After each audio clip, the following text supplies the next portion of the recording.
또 한 번 고백하겠습니다. 오히려 좋아. 자주 고백하시기 바랍니다. 우리가 자칫 예수님을 믿는 것이랑 긍정적으로 생각하는 것이랑 혼동할 때가 있습니다. 긍정적으로 생각하는 것은 복음 없는 세상 사람들도 할 수 있는 겁니다. 근데 우리가 이제 긍정적으로 생각하는데 그게 내 뜻대로 결국에 안 되는 것 같으면은 오히려 더 크게 무너집니다. 그러나 오히려 좋아라는 고백은 그냥 다 잘 될 거야가 아니라 하나님이 통치하시니 오늘 지금 내가 할 수 있는 것, 그걸 하는 실천으로 우리를 이끄는 것이 오히려 좋아의 고백에 들어 있습니다.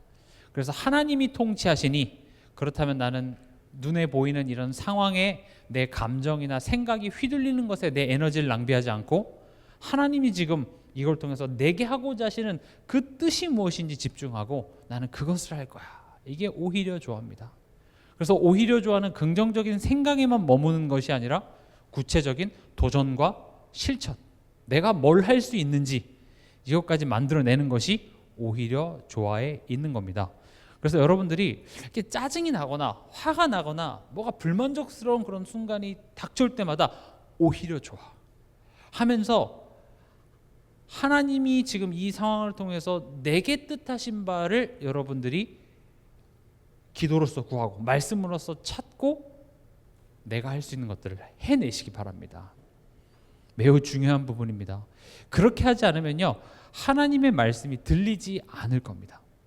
이번 주 1부배 때도 말씀드렸었는데, 하나님의 통치를 받는다라는 말은 말씀을 듣고 행하는 겁니다. 그럼 우리가 이제 흔히 생각하는 거는, 저는 말씀 듣는데요, 강단 말씀도 듣고 주중에 뭐 유튜브 들어가서 메시지도 한 번씩 보고 합니다.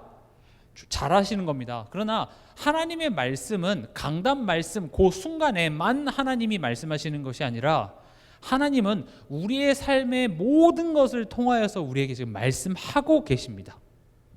우리가 성경을 읽어보면 성경이 승재하면서 나에게 직접적으로 이야기하지 않죠.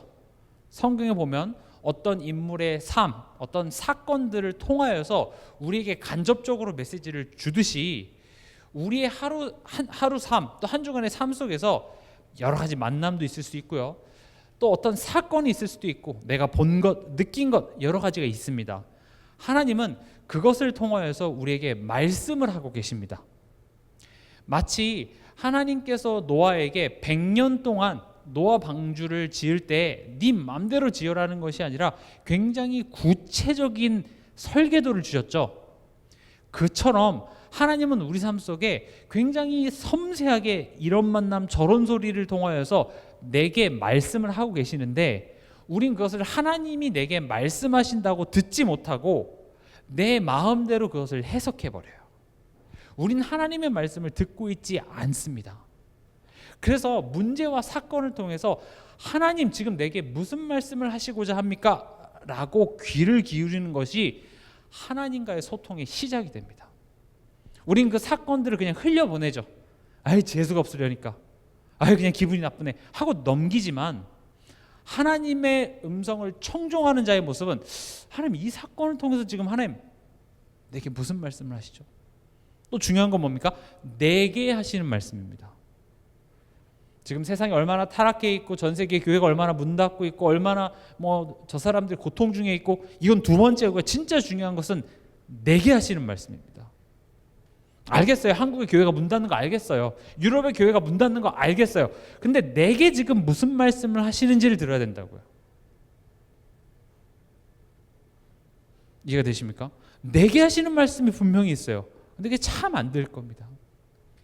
저 사람한테 하는 메시지는 잘 들려요. 저 사람 잘못했는데, 내게 해주시는 말씀이 있습니다. 그 말씀을 들을 수 있는 귀를 성령께서 은혜 주셔야지만 열립니다.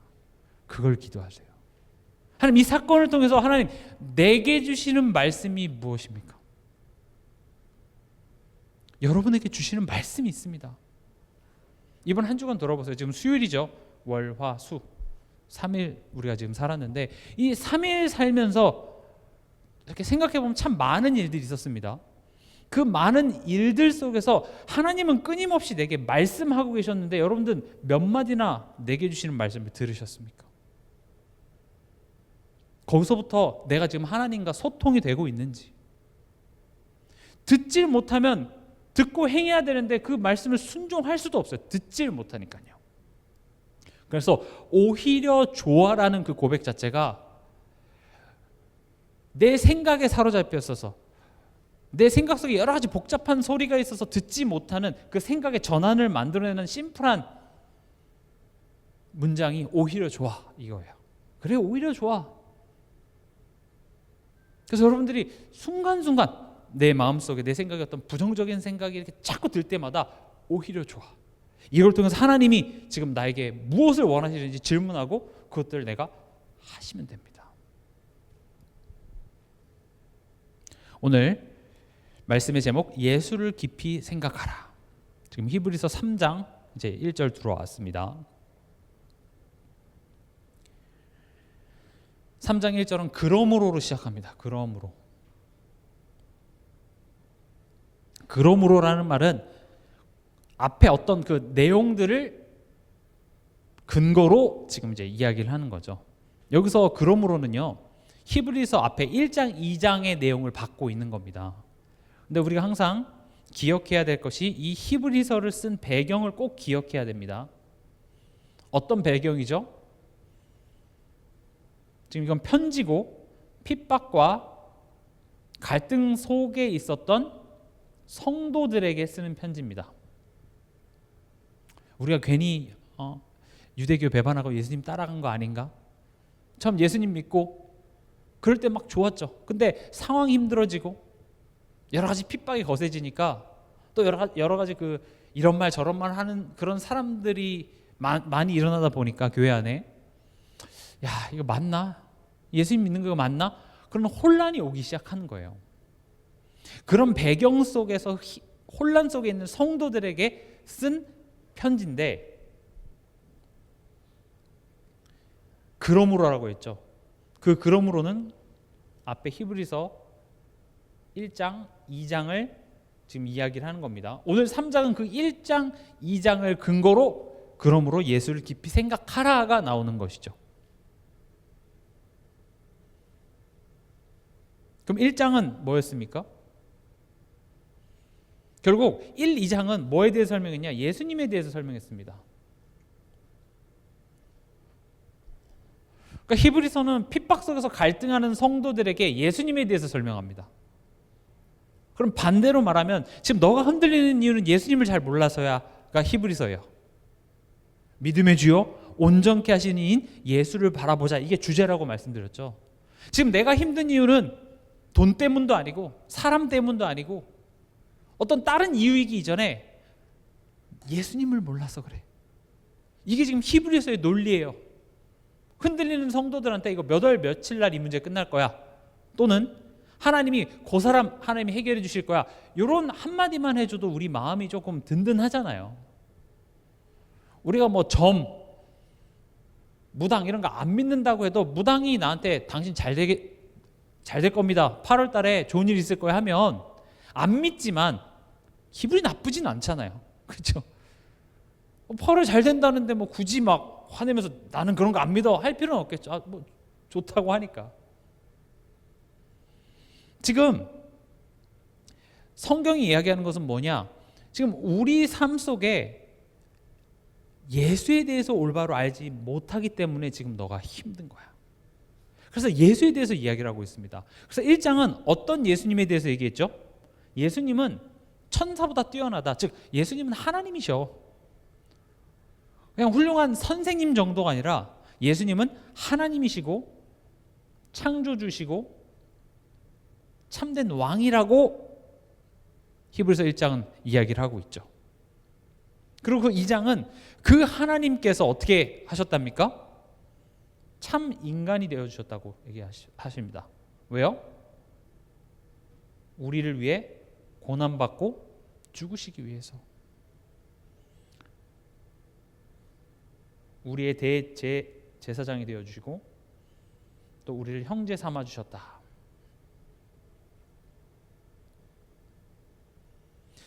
예수님이 이런 분이시니 그러므로 이렇게 얘기를 하는 겁니다.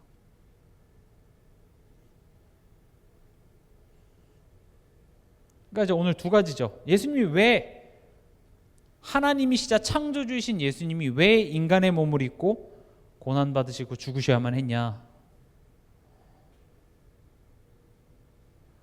우리의 죄 문제를 해결하기 위해서입니다. 죄라는 건 뭐죠?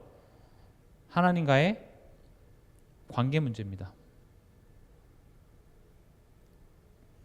그럼 이 죄 문제, 관계 문제는 어떻게 해결되어지냐? 다시 하나님 만나면 됩니다. 그런데 그게 그렇게 간단하지가 않아요. 왜냐? 지금 사단에게 붙잡혀 있잖아요. 그래서 마귀를 멸하시고, 그리고 우리가 죄를 졌기 때문에 그 죄에 대한 죄책을 없애는 것이 아니라 예수님이 대신 짊어지심으로 말미암아 하나님과의 관계 문제를 회복하시기 위해서 예수님께서는 이 땅에 하나님이시지만 인간의 모습으로 나타지셨다. 또 동시에 시험받는 성도를 도우시기 위해 오셨다, 이겁니다. 예수님은 십자가에서 너네 구원했으니까 나 다 끝났다가 아니라 그 예수님의 그 십자가 사건 자체가, 또 예수님이 이 땅에 오셔서 하신 그 모든 사역들이 하나님의 자녀로서 살아가는 우리의 매일매일의 소망이 되고 힘이 되고 기쁨이 된다라는 겁니다. 그걸 이따 뒤에서 좀 이야기를 하겠습니다. 그래서 앞서 설명드렸던 것처럼 너네가 지금 핍박과 환난 속에 흔들리는 이유는 예수님에 대해서 잘 알지 못하기 때문에 그래. 그래서 앞에 내용이 뭐라고요? 예수님에 대해서 알라, 이 말입니다. 이번 달 키워드가 뭐죠? 아는 것이 힘입니다. 그래서 이번 한 해 우리의 주제가 뭡니까? 여호와를 힘써 알자입니다. 힘이 없는 이유, 내가 갈등하는 이유, 나의 신앙이 옛날 같지 않은 이유, 그 이유는 뭡니까? 내가 예수님에 대해서 알지 못하기 때문에 그렇습니다. 뭔 소리세요? 저 알아요. 예수는 그리스도, 모든 문제 해결자, 왕, 제사장, 선지자. 그런 차원의 내용을 우리는 안다고 얘기하는 게 아니죠.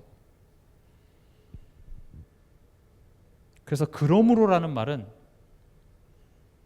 지금 너네 지금 핍박과 환난 속에 있는 너희들 내가 알고 있고, 그것은 결국 예수를 알 때 너희들은 굳건하게 돼. 어떤 예수님이냐?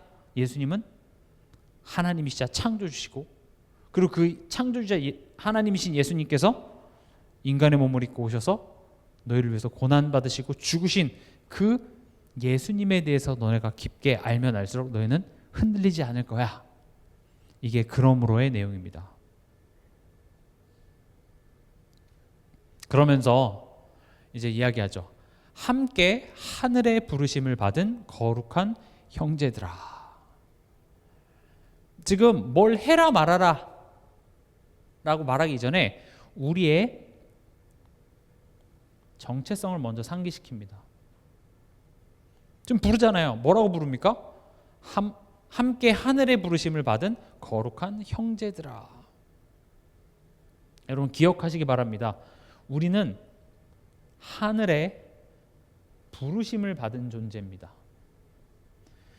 이 히브리서가 유대인에게 쓰여졌기 때문에 당연히 하늘은 무엇을 의미하겠습니까? 하나님을 의미합니다.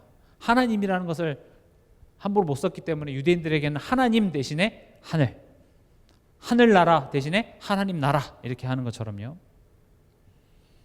하나님이 나를 부르셨다라는 사실을 기억하라는 겁니다. 내가 선택하고 내가 믿은 것 같죠. 내가 태어나 보니까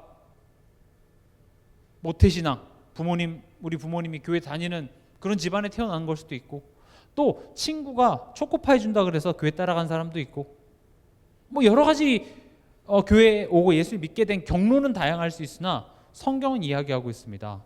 이 모든 것이 하나님으로부터 시작되었다고 이야기를 합니다. 로마서 10장 13절에서 15절 제가 한번 읽어볼게요. 누구든지 주의 이름을 부르는 자는 구원을 받으리라. 아주 잘 아는 구절이죠. 그래, 예수님 이름을 부르면 구원을 받는다. 근데 여기에 포인트는 그 다음 절이 더 중요합니다.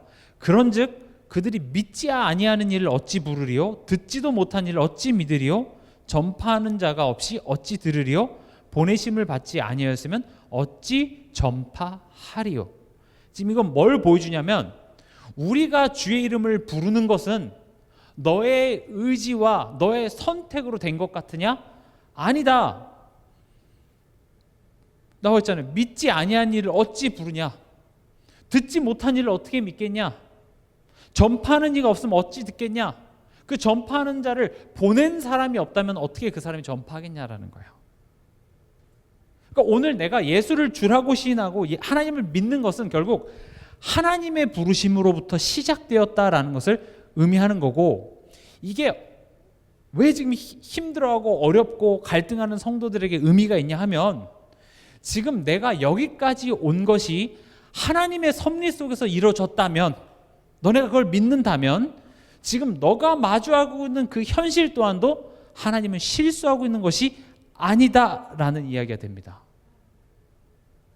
이해가 되십니까?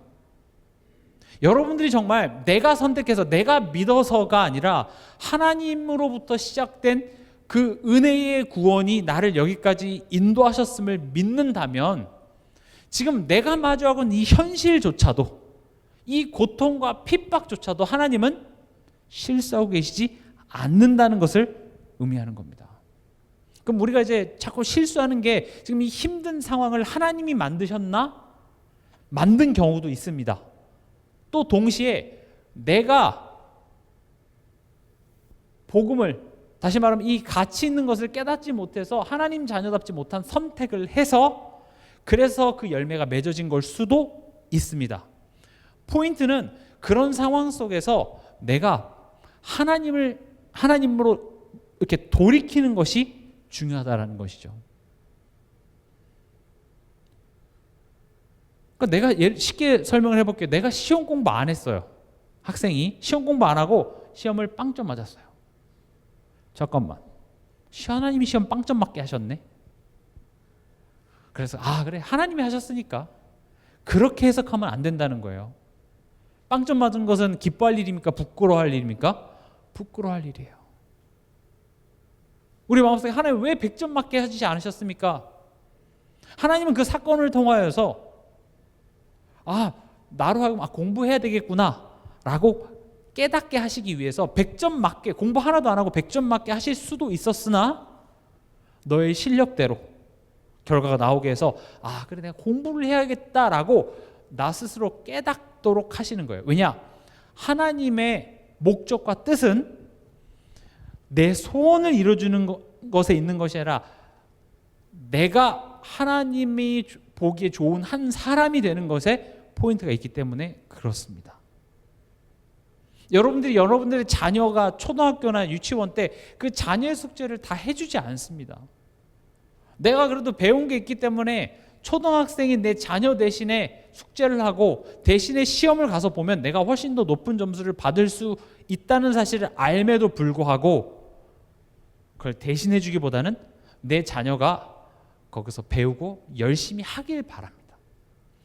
마찬가지로 하나님이 우리 삶 속에 이런 힘든 문제나 어려운 상황에 대하여서 때론 그것을 내버려 두시는 것 같습니다. 맞기도 해요. 그럼 그런 상황을 통해서 우리는 하나님을 원망할 것이 아니라, 지금 하나님, 아까 서론에도 말씀드렸죠, 내게 지금 무슨 말씀을 하시고자 합니까? 항상 하나님이 원하시는 것은 내가 하나님의 자녀로서 자라나는 겁니다. 우리가 항상 나는 하나님 자녀 됐으니까 다 끝났다라는 식으로 우린 배워왔지만, 이제는 우리가 성경을 그렇게 단편적으로 보면 되는 게 아닙니다. 왜냐? 하나님의 목적은 죄에서 우리를 해방하는 데서 끝나는 것이 아니라 해방해서 이제는 하나님의 영광에 이르는 자리까지 우리를 완성시켜 나가시는 것이 목적이기 때문에 그렇습니다. 애초에 죄에서 건져낸 이유는 내 자녀답게 만들기 위해서 건져냈다는 거예요.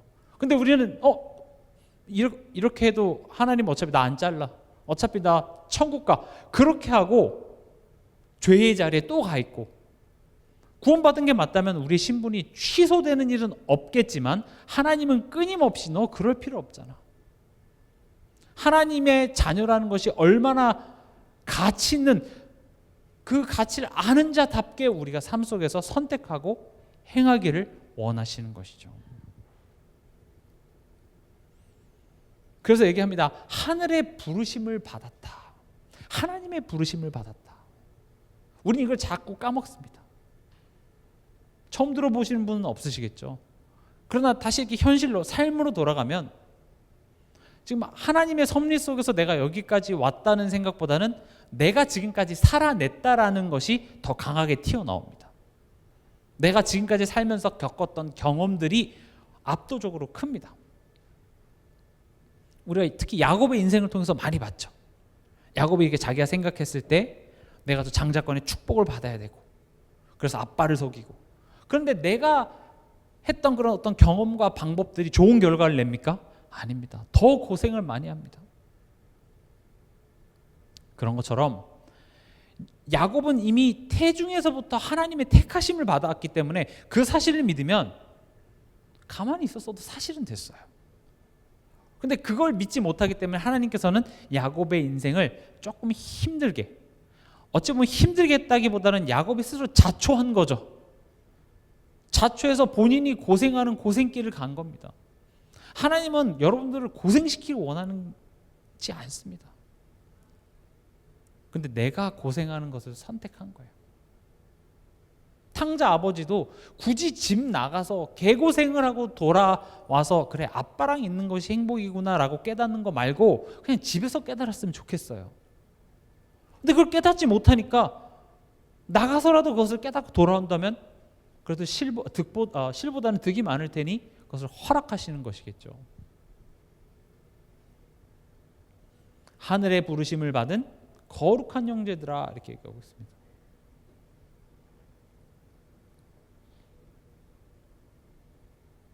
형제라는 말은 우리를 가족 삼아 주셨다라는 말입니다. 예수를 깊이 생각하라.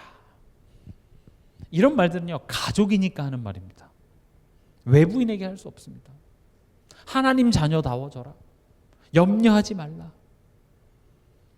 너의 육신을 세상 것에 내주지 말라. 이런 내용들이요 그걸 지키면 구원받고 못 지키면 지옥 가고 그래서가 아니라 하나님 자녀이기 때문에 이야기를 한다라는 말입니다. 혼동하면 안 됩니다. 율법 지켜서 구원받냐 그런 이야기 하지 마시기 바랍니다. 애초에 구원받은 성도들에게 그런 율법적인 이야기를 하는 이유는 그것을 지켜야지만 천국 가기 때문에가 아니라 내가 하나님 자녀이기 때문에 너의 삶을 봐봐. 너의 삶의 열매를 봐봐. 그 열매를 보면 우리가 그냥 하나님 부른다고 하나님 자녀다워지는 것이 아니라 그 믿음의 열매가 삶에 나타나게 되어 있습니다. 그런 삶의 열매를 통하여서 내 삶을 돌아보면서 아 그래 내가 또 못 믿고 있었구나. 내가 또 죄의 종노릇하는 생각으로 또 결정하고 있었구나를 깨닫게 해서 돌이키는 역할을 하는 게 율법의 포인트인 겁니다. 그래서 율법은 완벽하게 지키는 것에 포인트가 있는 것이 아니라 그 체크리스트입니다. 그것을 가지고 내 자신을 더 구체적으로 말하면 하나님과 나와의 관계를 점검하는 점검표가 되는 거예요. 그래서 하나님과의 나와의 관계가 점점 좋아지다 보면요 율법의 그 체크리스트를 내가 체크하지 않아도요 그것이 지켜지게 되어 있습니다. 물론 그걸 완벽히 지키는 사람이 존재할까요? 없을 겁니다. 그래서 우리가 어떤 윤리나 도덕적으로 실수했기 때문에 사람을 비판하고 우리가 뭐 교단을 옮기고 한 게 어떤 그런 윤리 도덕적인 실수를 해서 그런 것은 절대 아닙니다. 왜냐하면 그런 식으로 따지자면요 여러분들은 실수 안 하십니까? 여러분들 삶 속에 털어갖고 먼지 안 나온 사람 있어요? 없어요. CCTV 한번 돌려볼까요? 우리 다 하나님 앞에서요 부끄러운 거 투성이에요. 그러나 뭐가 문제가 되냐? 그런 것들을 통해서 아 내가 하나님께로 돌아가야 되겠구나. 그게 잘못됐다라고 알아야 돼요. 근데 그건 자범죄야. 모든 걸 다 끝나서 그게 문제 아니야. 아닙니다.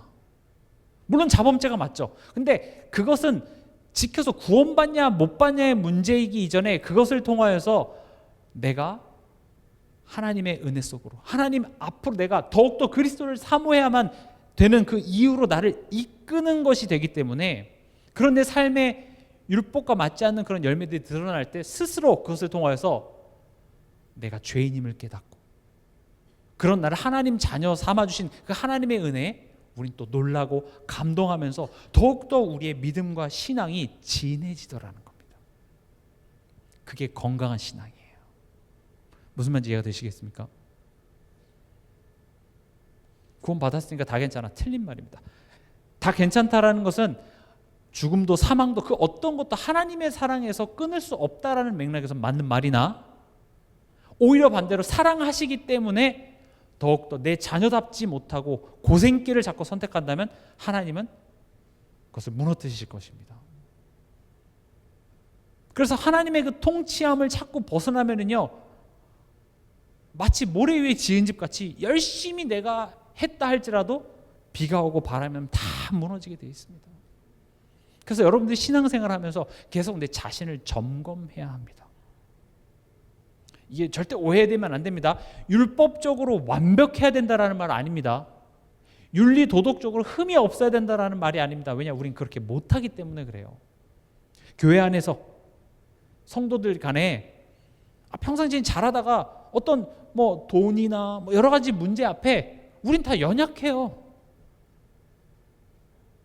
우리가 그 자리에 안 가봤고 우리가 그만큼 돈을 안 가져봐서 나는 괜찮을 거라고 생각하는데 아니에요. 우리 다 똑같아요. 우리는 다 넘어질 수 있어요. 넘어질 수 있기 때문에 그것을 잘못을 저질러도 괜찮다라는 말이 아니라, 그런 우리의 연약함들이 드러날 때마다 우리는 어떻게 해야 된다고요? 아, 그래, 맞아. 내가 지금 하나님보다 다른 것들을 더 의지하고 있구나. 내가 하나님으로부터 멀어져 있구나. 말로는 주여 주여 얘기하지만 실제로 내 삶 속에서 하나님을 믿지 못하고 있었던 내 자신을 돌아보고 그 모습을 회개해야 된다는 겁니다. 그리고 만약에 나의 그런 윤리 도덕적인 실수가 누군가에게 피해를 줬다면 당연히 그 사람한테 미안한 마음을 가지고 도덕적으로, 사법적으로 내가 그 잘못을 책임지는 것까지가 포함이 되겠죠. 이해가 되시죠? 다 끝났어. 예수님 십자가 다 해결했어. 옛날에 그 마피아 영화 같은 거 보면은 마피아 그 사람들이 막 사람 죽이고 신부한테 고해성사하고 제 문제 해결됐다. 또 가서 해결하고, 그렇게 될 수가 없습니다. 그건 말도 안 되는 겁니다. 우리는 다 연약하기 때문에 그럼 죄 지어도 된다는 말입니까? 그런 말도 아닙니다. 그러나 완벽해질 수는 없습니다. 이 부분이 쉽게 제가 정리를 하면 복음과 복음의 열매라는 부분을 구분하지 못해서 나오는 겁니다. 복음은 기쁜 소식입니다. 복음은 내가 뭔가를 해서 획득되는 것이 아니라, 복음이라는 것은 쉽게 말하면 이겁니다. 하나님이 널 위해서 이렇게 했대. 이게 복음이에요. 우리가 뭘 한 게 없어요. 하나님이 나를 위해서 하신 것이 내게 전달된 거기 때문에 복음은 기쁜 소식입니다.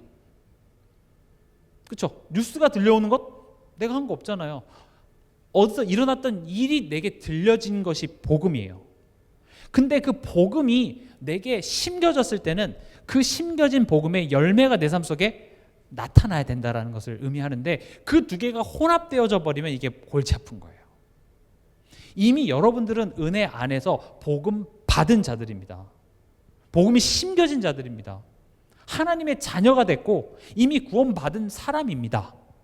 그러나 성경은 받았기 때문에 끝이라고 얘기하는 것이 아니라, 그 복음이 심겨졌기 때문에 이제는 그 열매를 내가 너의 삶 속에서 맺어낼 거야.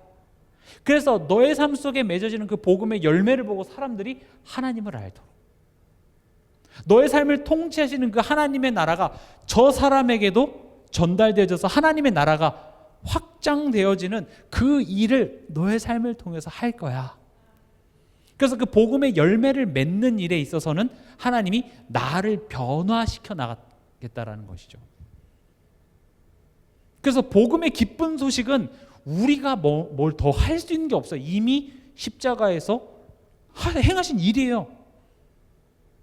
복음은 뭐 더해지거나 빼지는 게 아니라 이미 일어난 일이고, 그 일어난 일을 너에게 들려주고 그게 너에게 믿어지는 것은 내가 그것을 심었기 때문이지, 이제는 그 심은 것을 내가 너의 삶을 통하여서 내가 열매를 맺게 할 거야. 근데 보니까 그게 심겨졌는데 돌이 너무 많은 거예요. 가시덤불이 너무 많은 거예요. 그래서 그 돌밭을, 가시밭을 개간해서 좋은 땅으로 만들어 그것을 뿌리내리고 내가 열매 맺게 할게. 그래서 씨 뿌리는 비유에 있어서 가만히 생각해 보면 이상한 점이, 씨가 길가에 떨어진 것은 땅 잘못입니까? 뿌린 사람 잘못입니까? 뿌린 사람 잘못이에요. 씨 뿌리는 자는 하나님이에요. 그럼 하나님이 조준을 못한 잘못이지 우리 잘못은 아니거든요. 그 말은 뭐냐면 결국 우리 안에 길가와 같은, 돌짝과 같은, 가시밭과 같은 그런 요소들이 있는데 하나님께서 거기서 뿌리신 이유는 그것을 하나님께서는 개간내서 피워내겠다는 말이 되는 겁니다. 또 우리가 변화되어져야 된다, 이런 부분들을 포함하고 있습니다. 그래서 거룩이라는 말은요, 구별된 이란 말입니다. 무엇과 구별됐습니까? 세상과 구별됐습니다. 무엇이 세상과 구별됐습니까? 우리는 우리가 죄인이라는 사실을 압니다. 우리는 하나님을 압니다. 여러분들이 불신자와 똑같이 일했는데 내가 10만 원 더 받고 이게 구별되게 만드는 게 아니라, 기도했더니 하나님이 내 응답만 들어주시고 쟤는 멸망하고, 그게 아니라 우리 다 똑같거든요. 근데 하나님의 그 은혜 입은 자로서 내가 죄인임을 아는 거예요. 그런 죄인인 나를 위해서, 죄인인 나를 하나님이 먼저 사랑하시고 나를 위해 자기 아들을 이 땅에 보내서 십자가에서 나를 위하여 죽으셨다라는 그 사실, 그게 사실이라고 해도 믿어지지 않을 수 있을 텐데 그게 믿어진다라는 것 자체가 우린 이미 구별된 자입니다. 꼭 기억하십시오. 우린 이미 구별된 자입니다. 근데 아까 제가 앞서 설명드렸던 것처럼 내가 구별된 자라는 그 신분, 이걸 잊게 되면 그 열매가 타락하게 된다라는 거죠. 쉽게 얘기해 볼게요. 제가 왕자로 태어났어요. 제가 이제 영국에 이제 처음에 유학 갈 때 장난으로 제가 저희 어머니한테, 거기서 내가 영국 며느리를 얻으면 어때? 안 된대. 외국 며느리는 안 된다는 거예요. 근데 만약에 그 여자가 영국 공주야. 영국 공주라면 그럼 엄마는 뭐가 되는 거예요? 갑자기 영국 왕실의 뭐 왕비가 되든지 뭐 이렇게 되겠죠. 내가 영국 왕이 될 수도 있겠나? 근데 법적으로는 사실 안 됩니다. 영국 그 혈통에서 태어난 사람만 이제 될 수 있는데, 예를 들어 보자고요. 만약에 그래서 제가 영국 왕이 됐어요. 그럼 제가 왕인데 밤에 편의점 가서 기웃기웃거리고 PC방 가서 막 이렇게 하고 있다면 내 신분은 왕이라 할지라도 막 요즘엔 그 파파라치나 이런 사람들이 막 찍잖아요. 막 찍어서 신문에 그 불명예스러운 기사들이 나타난다면 얼마나 부끄럽겠어요. 그런 맥락에서 너희는 거룩한 자니, 즉 구별된 자니, 구별됐다라는 것이 어떤 의미인지 아는 자 같은 선택을 해라. 한마디로 표현하면 명예로운 자가 되라는 겁니다. 여러분, 명예로워지시기 바랍니다. 성화가 된다는 것은 명예로워지는 겁니다. 불명예스러우면 어떻게 되나요? 하나님한테 혼이 납니다. 부끄러운 겁니다. 우린 더 이상 천국 가냐 지옥 가냐의 문제로 지금 갈등하는 것이 아니라, 하나님의 엄청난 축복을 받은 자로서 천국은 뭐예요? 우리가 받은 그 축복의 가치를 알아서 점점 기쁘고 감사한 그쪽으로 가야 되는데 오히려 부끄러운 쪽으로 지금 자꾸 가고 있으니까 하나님이 개입하셔서, 야, 너 거기 가지 마. 너 그럴 사람 아니잖아. 그래서 이걸 알면 삶의 열매가 당연히 구별된 열매가 나타나게 되어 있습니다. 다시 강조합니다. 완벽한 삶을 살라고 이야기하는 게 절대 아닙니다. 저는 지금 뭘 자꾸 강조하냐, 믿음과 우리의 삶을 따로 떼서 이야기하지 말고 지금 내 삶 속에 열매라는 것은 어렵게 생각할 필요 없이 내 감정, 생각, 관계, 요 세 가지만 봐도 우리 삶의 열매는 나타나요. 이번 한 주간 난 어떤 생각 많이 했지? 어떤 감정이 내 삶을 지배했지? 가정 안에서, 또 친구들 간에, 교회 안에서, 직장 안에서, 그런 관계 속에서 지금 어떤 관계가 많은지, 갈등하는 사람이 많습니까? 내가 가는 곳마다 분쟁이 일어납니까? 이런 내 삶의 열매들을 통하여서 자꾸 왜 이런 열매가 나타나지? 그리고 다시 돌이키는 거예요, 하나님으로부터. 왜냐? 하나님과의 관계 회복은 반드시 우리 삶 속에 구별된 열매를 만들어내게 돼 있습니다. 그럼 그런 신앙인의 모습은 어떻게 되겠어요? 믿음과 삶이 뭐라 해야 되나, 이렇게 분리되는 것이 아니라, 야, 제 삶을 보니까 참 대단하다. 션 알죠? 션 가수. 션이라는 사람이 이제 기부하는 걸로 유명해요. 그래서 특히 이제 달리기를 많이 하는데, 달리기 뛰면 1km당 얼마씩 해가지고 어마어마하게 기부를 하더라고요. 최근에는 내가 이제 올해 내가 뭘 할 수 있을까 해서 내가 뛴 거리만큼 기부했는데 그게 2억인가? 처음 하는 게 아니라 그렇게 계속해요. 저는 그걸 보면서, 야, 그래, 누구는 1억 모으기 프로젝트에서 돈 벌려고 막 미친 듯이 하는 사람도 있는데, 누구는 그것을 기부하는 거예요. 포인트는 돈을 기부했다는 게 포인트가 아니라, 물론 돈이 많아서 그런 걸 수도 있겠으나, 여러분, 돈이라는 게 여러분들에게 어떤 의미입니까?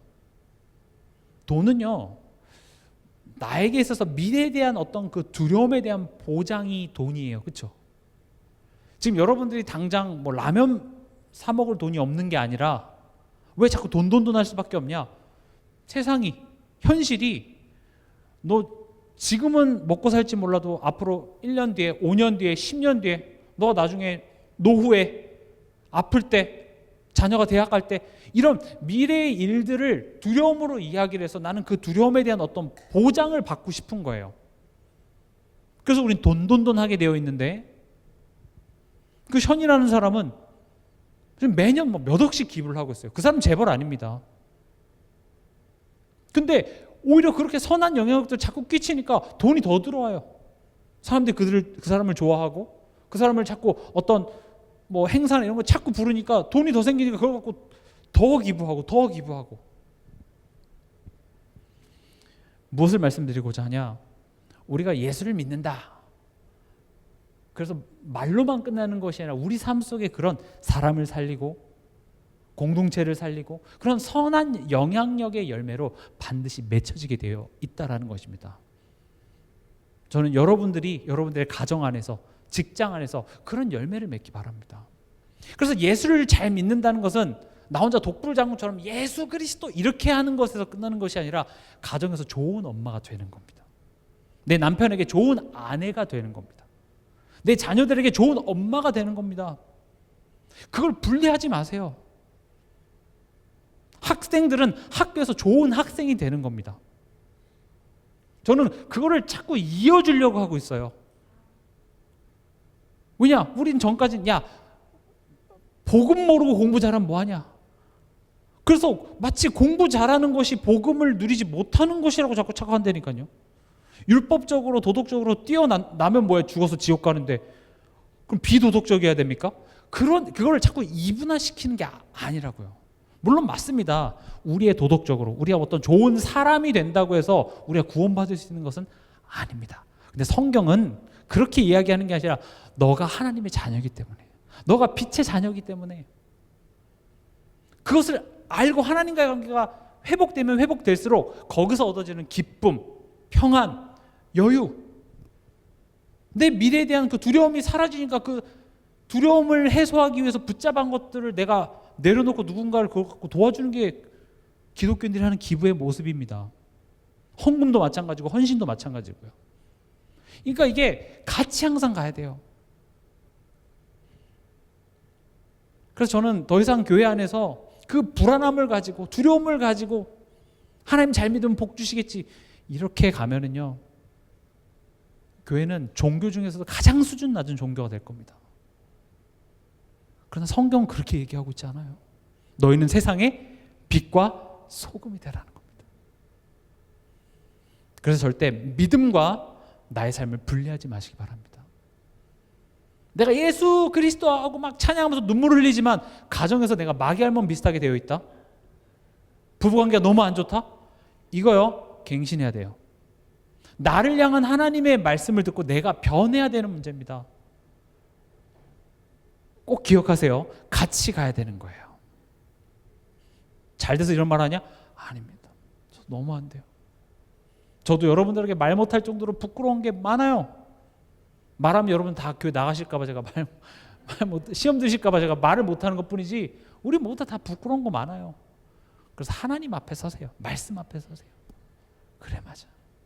내가 부끄럽지. 그래서 예수님 얘기하는 겁니다. 남들에 있는 티눈을 보지 말고 네 안에 들보를 보라고. 들보 보면서 자책하라는 것이 아니라 그런 나를 사랑하신 그 은혜에 놀라워. 그 하나님의 사랑에 푹 젖으십시오. 뭘 여러분들 보고 잘하는 게 아니라 내가 그 사랑 안에 있구나. 하나님께 도움을 요청하십시오. 하나님 아는데 잘 안 됩니다. 도와주시옵소서.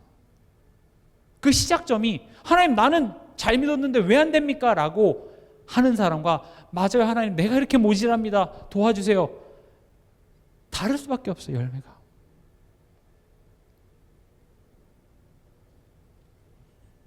마지막으로 예수를 깊이 생각하라.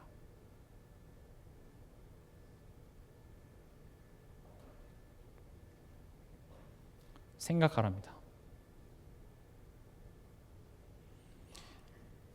문화와 세상의 흐름은요, 이 생각하는 시간을 빼앗아갑니다. 사단도 어떻게든지 간에 사람들로 하여금 생각하지 못하게 만듭니다. 제가 3부 때 우리 다음 세대를 놓고도 얘기를 했었죠. 생각하는 시간을 빼앗아갑니다. 수동적으로 세상이 보여주는 그런 컨텐츠에 그냥 멍하니 앉아서 생각하지 못하게 만드는 것. 기술의 발전, 문화의 발전 다 여러분들로 하여금 생각하지 못하게 만듭니다. 근데 오늘 성경은 뭐라고 얘기하고 있습니까? 생각하라. 여러분, 오늘 하루 뭐가 그렇게 바빠서 우리는 생각을 못했을까요? 가만히 앉아서 내가 종이 하나 펴놓고 내가 이번 달에 내가 뭘 해야 되지? 오늘 하루 내가 어떻게 살았지? 이렇게 뭐 적어볼 1, 2분조차도 없어요. 이번 주 강단 말씀이 뭐였지? 라고 생각할 수 있는 이게 물리적인 시간이 없어서가 아니라 그런 여유가 없어요. 뭐가 그렇게 해서 분주해요. 그러면서 남들이 하는 건 우리 다 하잖아요. 요즘 뭐 두바이 쫀득 쿠키? 그게 뭐 인기를 하더라고요. 그것도 먹어봐야 되고, 저게 맛집이래, 거기도 가야 되고, 뭐 요즘 뭐 나왔대, 그것도 봐야 되고. 그런 건 다 보는데 정작 생각할 시간이 없어요. 저도 최근에 흑백 요리사 막 그래갖고 봤는데 재밌더라고요. 보는데 시간 가는 줄 몰라요. 와, 시간이 금방 가네. 한 번은 보다가 막 새벽 2시까지 그래서 안 되겠다. 그래서 보다 껐는데 너무 재밌어요. 시간 가는 줄 모르고 어쩜 그렇게 잘 만드는지. 그래서 요즘에 그 한국 문화나 그런 콘텐츠들이 전 세계적으로 지금 난리거든요. 그게 좋은 걸 수도 있지만 우리에게 있어서는 생각하는 시간을 자꾸 빼앗아갑니다. 그래서 여러분들이요, 적어도 예배 자리에 나오면은 생각하잖아요. 지금 이 시간에 핸드폰 놓고 뭐 보시진 않잖아요. 그런 분도 혹시 계실지 모르겠지만 적어도 이 시간 동안 우리는 생각해야 합니다. 성경은 생각하라고 되어 있습니다. 믿었으니까 끝! 그게 아니라 예수를 깊이 생각하라. 문제와 환난 가운데 있는 사람에게 예수를 깊이 생각하라. 나는 지금 생각하고 있는가? 아니면 그냥 이 어려움과 현실이 그냥 자고로 나면 다 지나가길 바라는가? 우린 다 그러고 있습니다. 그냥 어느 날 이 현실이 지나가길. 그걸 성경은 술 취하지 말라. 이는 방탕한 것이라고 되어 있습니다. 왜 괴로울 때 술 먹죠? 술 먹고 술 만땅 취하는 그 순간만큼은 이 힘든 현실로부터 내가 잠시 벗어날 수 있어서 그래요. 우린 그런 식으로 신앙생활을 하고 있는데 성경은 그걸 하지 말라는 겁니다. 생각하래요. 어찌 보면 그 문제와 어려움을 통해서 너로 하여금 생각하게 하고 질문하게 하기 위해서 내가 이 문제를 허락하니 생각하라는 겁니다.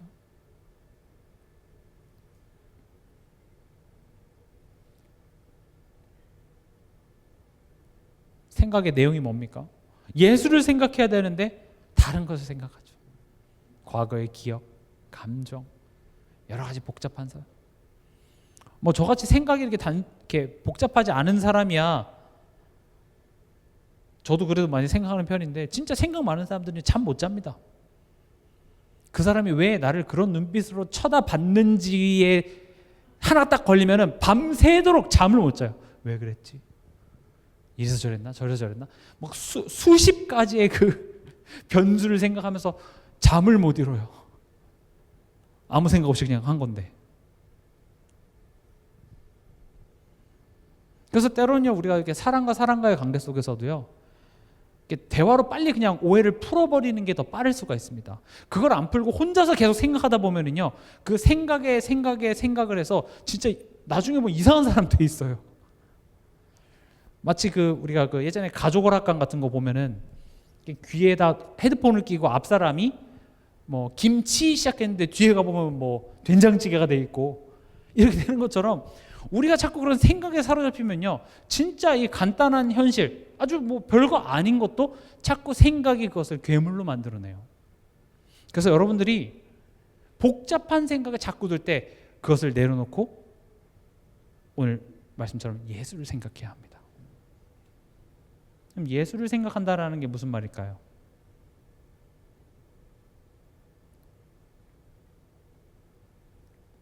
첫 번째로는 예수를 생각한다. 저도 이제 이 말이 뭘까 했는데 예수님 생각하면 그 예수님 초상화가 이렇게 먼저 떠오른다든지 그 패션 오브 크라이스트 그 영화의 한 장면이 떠오른다든지 뭐 그렇게 될 수 있겠죠. 예수를 생각한다는 것은 첫 번째 어떤 의미냐? 나를 향한 하나님의 사랑. 우리가 예수를 믿는다라는 말은 어떤 의미를 갖고 있냐? 전능하신 하나님이 우리가 죄인 되고 이랬을 때 그냥 이렇게 보좌에 딱 다리 꼬고 앉아갖고 야 다시 만들자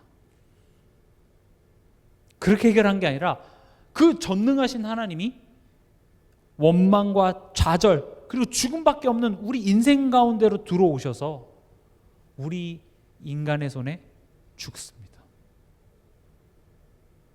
이 어리석은 인간의 손에 죽임을 당하고 구원을 이뤄내십니다.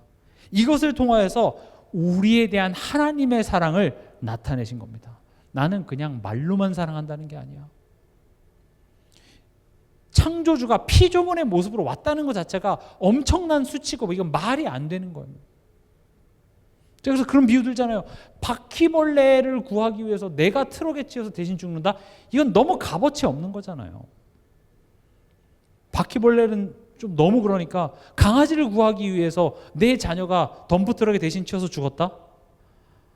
아마 그 부모는 평생 강아지 꼴도 보기 싫을 겁니다. 그 개 XX가 뭐라고 내 귀한 자녀가 죽어? 말도 안 되는 거죠.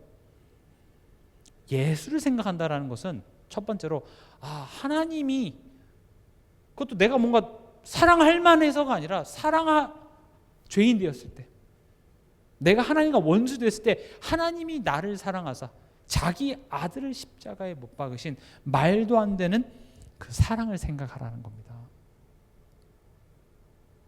정말 여러분들이 하나님이 나를 사랑하십니다라는 말의 깊이를 알면 알수록 우리 삶 속에 걱정은 사라질 것입니다. 하나님이 나를 사랑하시는구나. 내가 지금 하나님을 믿고 있는 것도 하나님을 아빠 아버지라 부를 수 있는 것도 모든 것이 하나님이 나를 사랑해서 그렇잖아요. 때론 그 사랑이 우리가 전부가 이해가 안 되지만 그러나 그 사랑이 나를 좋은 곳으로 이끄신다는 그 사실이 사랑 안에서 믿어지고 그래서 그 사랑 안에서 우리는 견디고 참고 또 올바로 설 수 있는 것이 사랑의 힘인 줄 믿습니다. 이 내용이 여러분들에게 식상해지지 않게 바랍니다. 하나님의 사랑 들을 때마다 감동이고 들을 때마다 이게 왜 은혜인가? 여러분들의 마음이 뜨거워지시기 바랍니다. 저는 그게 최고의 은혜라고 생각합니다.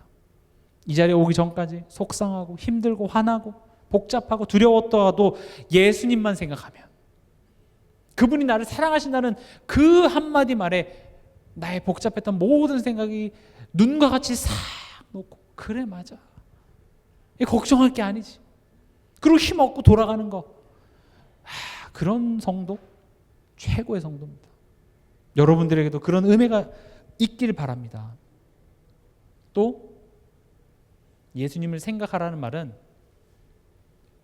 예수님의 삶을 한번 보세요. 예수님은 이 땅에 오셔서 고난당하시고 죽으셨습니다. 그러나 그 죽음이 끝이 아니라 죽음을 넘어 부활이라는 반전을 통해 하나님의 영광에 이르셨습니다. 그게 우리에게, 하나님 자녀로서 살아가는 우리에게 어떤 의미가 있냐?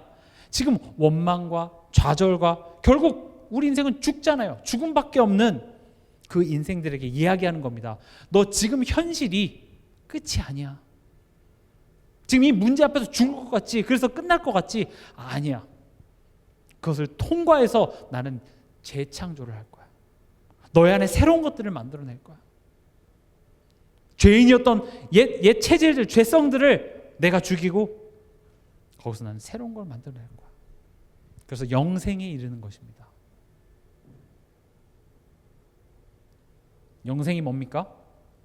우리 이건 한번 같이 찾아서 읽어보겠습니다. 요한복음 17장 3절입니다.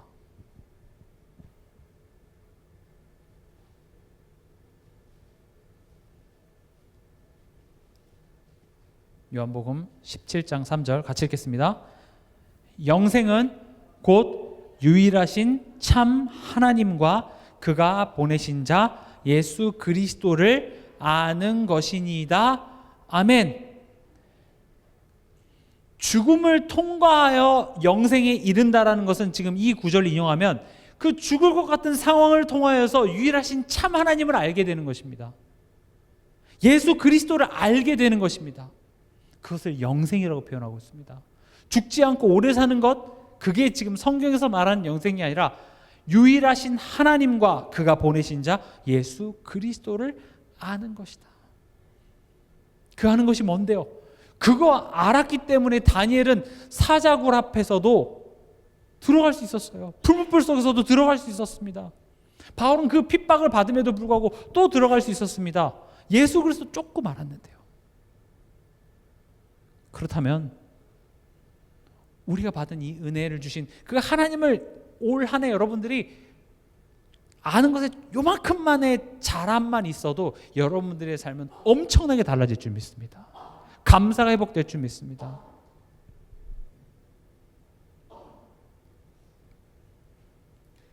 깊이 생각하라 그랬죠. 말 그대로 깊어져야 합니다. 실력이 생기고 자라나야 합니다. 알았으니까 끝이 아니라 그것이 내 실력이 되기 위해서는 배우는 과정이 필요하죠. 틀리는 시간들이 있습니다. 지금 당장 나는 왜 또 넘어지죠? 잘 안 됩니다. 그것으로 무마하지 말고 그러기 때문에 다시 해보는 겁니다. 괜찮습니다. 이번 주일날 또 다시 말씀 붙잡고 한 주간 또 도전하시기 바랍니다. 이번 주 강단 말씀 제목이 뭐였죠? 말씀으로 승리하는 사역자. 마귀가 이렇게 예수님을 시험할 때 예수님은 말씀으로 그걸 이겨냈습니다. 그 말은 뭡니까? 이번 한 주간 마귀가 나를 시험할 수 있다는 것이죠. 근데 애초에 그 말씀조차도 기억하지 못하면 지금 마귀가 나를 속이고 있다는 사실조차도 모르고 그냥 그 현실 속에서 넘어지게 돼 있죠.